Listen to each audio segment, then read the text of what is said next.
नमस्कार, आदाब, सत श्री अकाल। रामविलास पासवान की पार्टी यानी लोक जनशक्ति पार्टी अब अपने चुनावी मूड में आ चुकी है और नीतीश कुमार को चुनौती देते हुए सीधे उन्हीं की सीटों पर यानी जहां जहां जेडीयू अपने उम्मीदवार उतारेगी वहां वहां लोजपा एलजेपी अपने उम्मीदवारों को उतारेगी। इसे आप कैसे समझ रहे हैं? क्या ये नीतीश कुमार के लिए खतरनाक है, फायदेमंद होगा, या बीजेपी और एनडीए अलायंस से एलजेपी जो है वो बिहार में तो अलग हो रही है, लेकिन उसके साथ ही उसने ये बात भी कहा है कि हम केंद्र में एनडीए का हिस्सा बने रहेंगे, जैसे कि उनके पिता केंद्र में पहले से ही केंद्रीय मंत्री बने हुए हैं, यानी भारत सरकार में वो मंत्री हैं और उन्हीं की पार्टी बिहार में एनडीए के अलायंस के साथ वो अलग रहेगी। ये क्या मंसूबा है? आपको जरा इस पर गौर करना पड़ेगा। ऐसा नहीं है कि एलजेपी सब कुछ अपने मन से कर देगी, चिराग पासवान अपने मन से कर देंगे, रामविलास पासवान बीमार बैठे हैं तो सब कुछ उनके मन का हो गया, उनका बेटा अपने मन के जैसा कर रहा है। नहीं, आप लोग गलत समझ रहे हैं। अगर आप ऐसा समझते हैं तो ये बिल्कुल ही आपका ख्याली पुलाव है। और यहाँ सचमुच अगर देखा जाए, बात किया जाए, तो आज जो हम जिक्र आपसे कर रहे हैं उसमें 143 सीटों पर एलजेपी अपने उम्मीदवारों को उतारने की तैयारी कर रही है। उसने ऐलान कर दिया है बाकायदा संसदीय दल की मीटिंग में रविवार को। एलजेपी जो नेता है चिराग पासवान, उनकी अध्यक्षता में यह फैसला लिया गया कि वो नीतीश से वैचारिक मतभेद तो उनका बरकरार रहेगा, इसके साथ ही वो नीतीश की जिन जिन सीटों पर उनके उम्मीदवार उतरेंगे उन्हीं सीटों पर जेडीयू के खिलाफ वो अपने उम्मीदवार उतारेगी। और दूसरी बात, इस चीज को भी गौर कर लीजिए कि उसका मोदी से इनकार नहीं है। जो पहली बार जो पोस्टर जारी हुआ था उस पोस्टर पे साफ साफ कहा गया था कि मोदी से कोई बैर नहीं, नीतीश तेरी खैर नहीं। इसके अपने आप में बहुत मायने हैं। हम इससे पहले अपनी रिपोर्ट में आपको बता चुके हैं कि किस तरह से इनके मंसूबे बनते जा रहे हैं और ठीक हुआ भी वैसा है। इसलिए हम अपनी रिपोर्ट को खारिज नहीं कर रहे हैं, हमारी रिपोर्ट एकदम सही थी। और अब अगर बात करें कि आखिर ऐसा क्यों हो रहा है, दरअसल आप चंद महीने पहले पीछे जाइए, आपको क्या नजर आता है? बिहार इलेक्शन अभी आने में कम से कम 6 महीने 7 महीने थे, यानी कोरोना काल से ठीक पहले की बात है। बीजेपी के नेताओं में एक बयान देने की ट्रेंड चल गई थी और बार बार यही कह रहे थे कि गठबंधन का ये पैमाना है, गठबंधन का ये नजरिया है कि कुछ दिन आप सीएम रहें तो फिर हम भी सीएम रहें, यानी अन्य जो दल हैं गठबंधन के उनको भी मुख्यमंत्री होने का दावा जो है गौरव प्राप्त हो। तो आपने ये भी गौर किया होगा कि किस तरह से बिहार इलेक्शन को लेकर के बीजेपी के नेताओं ने कहना शुरू किया कि भाई 3 बार तो वो मुख्यमंत्री रह गए नीतीश कुमार, अब जब सहयोगी पार्टी है तो उसको भी बनने का मौका दे, यानी बीजेपी का भी कैंडिडेट उसको भी चीफ मिनिस्टर होने का आप मौका दे। और गठबंधन का यह वसूल भी है कि कुछ दिन आप रहें तो कुछ दिन हम रहें, जब लंबे समय तक हमारा और आपका गठबंधन चलता आ रहा है तो वैसा हम करें। लेकिन नीतीश कुमार के सख्त रवैये को देखते हुए बीजेपी बार बार अपने बयानों से पीछे हटने लगी और उसे एक मौका चाहिए था, एक ऐसा मजबूत एलआई की जिसको खड़ा करके वो नीतीश को चुनौती दे सके। उसे बीजेपी को नीतीश से बिल्कुल इनकार नहीं है।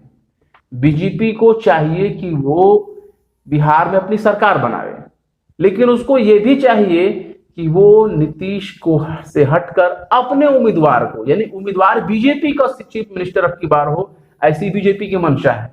बीजेपी अपने कई बयानों में जाहिर कर चुकी है, लेकिन नीतीश के दबाव के चलते, सख्त तल्ख रवैये की वजह से उसे अपने बयान से पीछे हटना पड़ा। यही काम आप देखें तो महाराष्ट्र में भी हुआ। महाराष्ट्र में भी शिवसेना ने यही कहा कि भाई लंबे समय से तो आप ही मुख्यमंत्री बन रहे हैं, तो मुख्यमंत्री तो हमें बनने का मौका दीजिए। बाकायदा बाला साहब ठाकरे के कमरे में बैठ करके इस तरह की प्लानिंग की गई, जैसा कि शिवसेना ने दावा किया कि भाई आपके मुख्यमंत्री बन गए, अब हमारे मुख्यमंत्री रहेंगे। लेकिन वहां जब दाल नहीं गली तो शिवसेना ने जो है एनसीपी और कांग्रेस के साथ गठबंधन बना के सरकार बना लिया और मुख्यमंत्री आज उद्धव ठाकरे हैं वहां पर। वैसे ही ये चाहते हैं बीजेपी, ये चाहती है कि हम कायदे से, बहुत ही करीने से नीतीश कुमार को ठिकाने लगा दें और उनके दावेदार में, उनकी बराबरी में हम ऐसे अपने गठबंधन के साथी को वहां खड़ा करें जो नीतीश कुमार को उनकी जो सीटें हैं उससे भी कम उम्मीद में कर दे। अगर 10-15 सीटें भी कम आ गई बीजेपी से, याद रखिएगा बीजेपी से, अगर बीजेपी से नीतीश की पार्टी यानी जेडीयू के कम सीट आते हैं तो नीतीश कुमार का ये जो बार बार का ये जुमला था, दावा था कि मुख्यमंत्री तो मैं ही बनूंगा, ये दावा खारिज हो जाएगा। नीतीश का ये पैतरा यहां फेल हो जाएगा, क्योंकि फिर तो बीजेपी कहेगी कि भाई हम अपना आपसे ज्यादा सीट हम लाए, हम अपना मुख्यमंत्री क्यों ना बनाए। तो फिर इस पर गहन मंथन हो जाएगा। इसलिए चिराग पासवान कोई अपने मन से इस तरह की रणनीति नहीं बना रहे। इस मामले में बकायदा पूरी एक प्लानिंग हुई है, और उस प्लानिंग का नतीजा सिर्फ बिहार, पटना या एलजीपी के दफ्तर तक ही सीमित नहीं है। यहां हम आपको ये बता दें कि जेडीयू को लेकर एलजीपी पहले ही बातें अपनी स्पष्ट कर चुकी है। एलजीपी सीधे मणिपुर की तर्ज पे इलेक्शन लड़ना चाहती है। मणिपुर में भी ऐसा ही हुआ था, बीजेपी से अलग जो है गठबंधन में वहां की पार्टी अलग चुनाव लड़ी, लेकिन जीत जाने के बाद वही पार्टी जो है दोबारा उसको समर्थन देकर के सरकार बनवाती है बीजेपी के मणिपुर में। तो सेम कंडीशन वैसा ही है यहाँ पे। नीतीश कुमार को ठिकाने लगाया जाएगा, खासतौर से एलजीपी यानी चिराग पासवान के जरिए। चिराग पासवान अचानक इतने उभरते हुए बड़े नेता नहीं बन गए, पिता बीमार हैं, लेकिन इसी बीच में, इसी बीमारी के बीच में कई काम किए गए, जिनमें से आप ये भी गौर कर लें कि किस तरह से बकायदा एक मीटिंग हुई, एक गुप्त मीटिंग हुई। और ये हम नहीं कह रहे हैं, बल्कि कोलकाता से छपने वाला जो द टेलीग्राफ पेपर है, न्यूज़पेपर है इंग्लिश का, उसने इस बात को बहुत ही डिक्लेयर तरीके से अपने फ्रंट पेज में लीड स्टोरी दी है, और उसने साफ साफ बताया है कि किस तरह से चिराग पासवान, जेपी नड्डा, अमित शाह की मौजूदगी में आपस में मीटिंग करते हैं। और ये उसी मीटिंग का नतीजा है कि एलजीपी को ये इशारा दिया गया कि भाई आप अलग इलेक्शन लड़ो, नीतीश का विरोध करो, सेंटर में आप बने रहे हो हमारे मिनिस्टर, लेकिन स्टेट में आप विरोध करो, स्टेट में आप एनडीए के पार्टनर मत बनिए, एनडीए के अलायंस में मत आइए, गठबंधन में मत आइए, और आप अलग इलेक्शन लड़िए। इससे दो फायदा होगा। पहली बात यह कि एलजीपी को खुलकर लड़ने का मौका मिलेगा। दूसरी बात यह कि नीतीश की दावेदारी कम होगी मुख्यमंत्री पद पर। कम सीट, जितना भी हो सके कम से कम सीट निकालना जो है बीजेपी को, ये उनके लिए एक टारगेट बन जाएगा कि नीतीश कुमार कितना कम से कम सीट निकालें। नीतीश के लिए भी चुनौती बन जाएगी, 15 साल से वही मुख्यमंत्री हैं। बहुत तरह की बातें हो रही हैं इसमें। एलजीपी तो ये कह रही है कि हमें नीतीश से ऐतराज है, वैचारिक उनसे मतभेद है, मोदी से हमें कोई ऐतराज नहीं है, हम मोदी के साथ हैं। और साफ ये कह चुकी है कि इलेक्शन के बाद हम बीजेपी को सपोर्ट देंगे, मोदी को सपोर्ट देंगे और उनकी सरकार बनवाएंगे बीजेपी की। यानी कि एलजीपी के जो इस वक्त अध्यक्ष के तौर पर घूम रहे हैं बकायदा चिराग पासवान को बीजेपी एक टूल्स के तौर पर यूज कर रही है, और टूल्स के तौर पर चिराग पासवान खुद यूज हो रहे हैं। एक कहावत है ना कि अपना ही घर जला लिया घर के चिराग से। तो कहीं ऐसा ना हो कि बीजेपी के हाथ में टूल्स बनकर लोक जनशक्ति पार्टी यानी रामविलास की पार्टी भी और उनके नेता चिराग पासवान, कहीं चिराग के चक्कर में ऐसा ना हो कि पूरी पार्टी ही मटिया मेल हो जाए। ऐसा ना हो कि जनता उन्हें लॉलीपॉप थमा दे और वो चूसते रहे पार्टी के नाम पर, और यहां बाजी कोई तीसरा मार जाए। कांग्रेस भी मार सकती है, वो उनका महागठबंधन जो है आरजेडी, वो भी मार सकता है। तो इस तरह से आप समझ सकते हैं। दूसरी बात, ये प्लानिंग तो हमने आपको बता दी कि प्लानिंग क्या है। बीजेपी साफ तौर पे चाहती है कि मुख्यमंत्री हमारा बने। अब वो चाहे वो नीतीश से इलेक्शन लड़ करके मुख्यमंत्री इनका बने या एलजीपी से बन करके लड़े, मुख्यमंत्री अपना बनाने की प्लानिंग में है बीजेपी, और बीजेपी इसके लिए कामयाब हुई है। आपने देखा कि अचानक किस तरह से जो है एलजीपी से मतभेद आ गए आरजेडी के, जेडीयू के, और जेडीयू को ठीक से कायदे से किनारे लगाने के लिए जो है चिराग पासवान ने अपना ऐलान कर दिया कि 143 सीट पर वो अपने कैंडिडेट को उतारेंगे। तो इस तरह से आप समझ सकते हैं कि बीजेपी के लिए एक मोहरा बन गए हैं चिराग पासवान। चिराग पासवान ऐसा नहीं कर रहे, बल्कि बाकायदा इसके लिए उनकी मीटिंग हो चुकी है अमित शाह के यहाँ। अमित शाह की मौजूदगी में जेपी नड्डा और चिराग पासवान की मीटिंग हो चुकी है, एलजीपी की मीटिंग हो चुकी है, और उन्हीं की सहमति पे ऐसा हो रहा है। ऐसा नहीं है कि चिराग पासवान अपने मन से कुछ भी कर रहे हैं, और ऐसा द टेलीग्राफ ने अपने फ्रंट पेज पर छाप करके बता दिया। तो ये लीड स्टोरी थी। और दूसरी बात यह है कि रामविलास पासवान की छवि आप जानते ही हैं।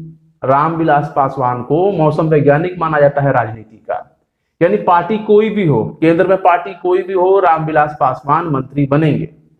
इससे पहले भी वो अलग अलग दलों के साथ अलायंस बना करके मंत्री बन चुके हैं और अभी भी मुख्य पार्टी जो है, मेन जो सत्ताधारी दल है, उसके साथ वो मंत्री बने हुए हैं। कई मामलों को लेकर के आपने देखा कि बिहार में जैसे कि मजदूरों के पलायन के मुद्दे पर, बाढ़ के मुद्दे पर, खाद्यान्न संकट की स्थिति पर कई बार एलजेपी जो है अपने मतभेदों को जाहिर कर चुकी है जेडीयू से अलग। उसने कई बार जेडीयू और नीतीश कुमार के फैसले पर ऐतराज किया हुआ है। तो ये कोई ढकी छुपी बात नहीं रह गई। और इस तरह से आप देख सकते हैं कि मुख्यमंत्री बीजेपी का बनेगा, लेकिन केंद्र में वही एलजीपी जो स्टेट में जेडीयू के खिलाफ है, गठबंधन के खिलाफ है, एनडीए जो गठबंधन उसके खिलाफ है, और लेकिन केंद्र में उनका गठबंधन बना रहेगा, ऐसा चिराग पासवान पहले ही कह चुके हैं। और बीजेपी पहले से ही थी, कोशिश कर ही रही थी, और ये एक नया कदम हो गया। यानी कि आप समझ ली एलजेपी के कंधे पर बंदूक रखकर जो है मोदी सरकार ने फायर कर दिया। मोदी सरकार क्या, बीजेपी ने, समझिए। अब बात करते हैं कि ऐसा बार बार क्यों हो रहा है, और इसके पीछे एक बड़ी वजह है। हर गठबंधन का ये रूल है कि कुछ दिन आपके तो कुछ दिन हमारे मुख्यमंत्री रहे। बीजेपी पहले से तलाश रही थी मौका, और बाद में जब मौका नहीं मिला तो अब देखिए, अब वो दाव एलजेपी की तरफ से हो रही है। और ये कोशिश रहेगी।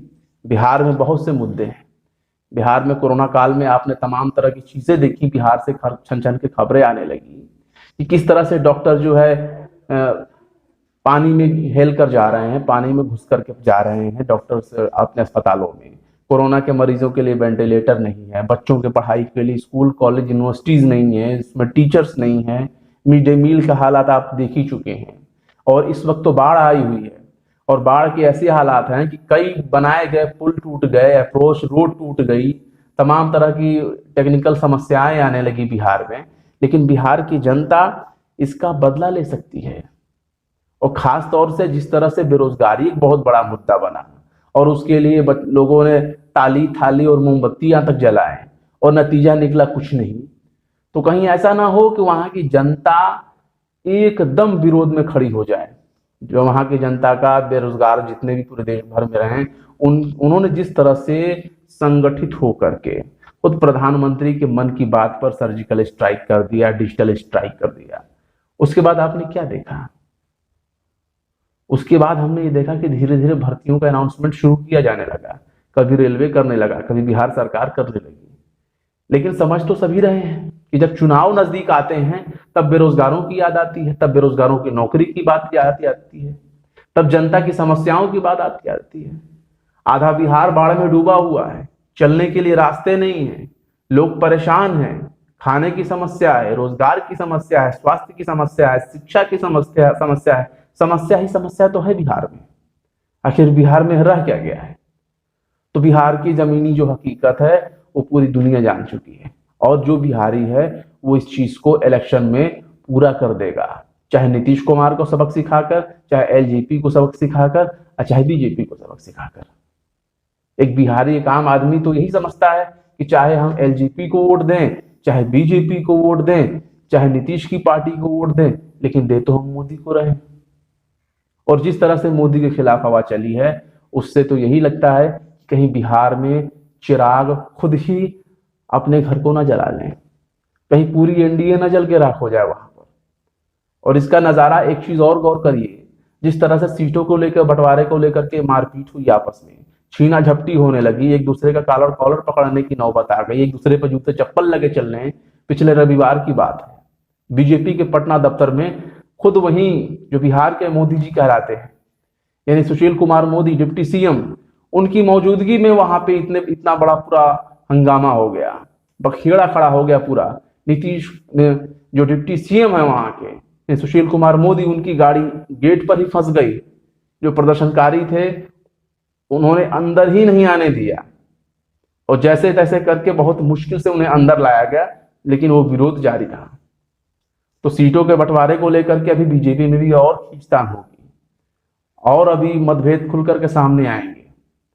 और यहां तो सिर्फ एलजेपी है, एक बिहारी अगर है तो उसने सबको देख लिया है। यानी कि जो जीतन राम मांझी हैं उनको भी लोगों ने देख लिया कि किस तरह से वो महागठबंधन में शामिल हुए, महागठबंधन से फिर अलग होकर के फिर वो एनडीए में शामिल हुए। तो ये तमाम तरह की चीजें एक जो बिहार का युवा है वो बहुत ही कायदे से देख रहा है और उसे बस एक मौका चाहिए और मौका है इलेक्शन। और इलेक्शन में अगर कहीं उसने जमकर अगर अपनी पारी खेल दी क्रिकेट की चुनावी पिच पर, तो कहीं अच्छे अच्छे नेताओं का सुपड़ा ना साफ हो जाए, अच्छी अच्छी पार्टियों का सफाया ना हो जाए, कहीं ऐसा ना हो कि वहां की जनता बीजेपी के विरोध में, मोदी के विरोध में, एलजेपी के विरोध में, एनडीए यानी पूरे एनडीए और नीतीश कुमार के विरोध में, कहीं जो विपक्षी पार्टियां हैं उनको वोट ना देते हैं। पूरा अगर वहीं लटक करके वोट उन्होंने दे दिया तो फिर वही लालू और उनकी पार्टी का जो है दौर वापस आ जाएगा। और उन्होंने पहले ही कह दिया है, तेजस्वी ने पहले ही कह दिया है कि अगर उनकी सरकार बनती है तो सबसे पहले वो रोजगार देना शुरू करेंगे। और रोजगार एक ऐसा मुद्दा है, आप चाहे बच्चों को घर बैठा के बेरोजगारी भत्ता दे दीजिए, चाहे पेंशन दे दीजिए, चाहे आप बहुत बड़ी बड़ी योजनाएं ला दीजिए, लेकिन अगर आप मुस्तकिल एक रोजगार नहीं देते हैं, किसी को परमानेंट रोजगार नहीं देते हैं, उस व्यक्ति का जीवन यापन कैसे होगा। तमाम तरह की समस्याएं आप देख रहे हैं। कोरोना काल में ऐसा कौन सा दिन हुआ जो नहीं देखा गया। एक बच्ची गुड़गांव से जाती है और बेगूसराय तक चली जाती है वो साइकिल चला करके। बिहार के कोने कोने, पूर्णिया, दरभंगा जैसे इलाकों में मजदूर जो है पलायन करके इसी कोरोना काल में जो है साइकिल से गए, पैदल गए, कैसे कैसे लोग गए, ट्रकों में भर करके गए, अपने जान जोखिम में डाल करके गए। तो ये तमाम तरह की चीजें हैं। बिहारी देखेगा वोट को। सुशांत सिंह राजपूत ही पूरे बिहार का एक सिरनियो नहीं है, पूरे बिहार का एक सिंपल सुशांत सिंह राजपूत नहीं है। उनको भी लेकर के आपने देखा कि बाकायदा बीजेपी की जो प्रचार टीमें हैं उनको लेकर के पोस्टर बैनर छपने लगे, सुशांत सिंह राजपूत को हम इंसाफ दिलाएंगे। तो इस तरह से आपने देखा कि किस तरह से चिराग पासवान जो है बिहार चुनाव से पहले जेडीयू से अलग, एनडीए से अलग अपने उम्मीदवार उतारेंगे जहां जहां जेडीयू यानी नीतीश कुमार की पार्टी है। यानी वही उसी पोस्टर के तर्ज पर कि मोदी तुझसे बैर नहीं, मोदी से कोई बैर नहीं, नीतीश तेरी खैर नहीं। अब देखना होगा और आगे आगे क्या क्या परिवर्तन होता है। और फिलहाल हम आपसे रिक्वेस्ट करना चाहेंगे कि अगर आप हमारे यूट्यूब चैनल को देख रहे हैं तो यूट्यूब चैनल को सब्सक्राइब कर दें, और फेसबुक पर आप हमारे वीडियो को देख रहे हैं तो हमारे फेसबुक पेज को लाइक और फॉलो कर दें। और इसके साथ ही लेटेस्ट वीडियो की नोटिफिकेशन पाने के लिए आप बेल आइकन यानी घंटी वाला बटन जरूर दबा दें, ताकि आपको आने वाली हर नई वीडियो की नोटिफिकेशन आपको वक्त पर मिल जाए। फिर मिलते हैं किसी और वीडियो में किसी नई खबर के साथ।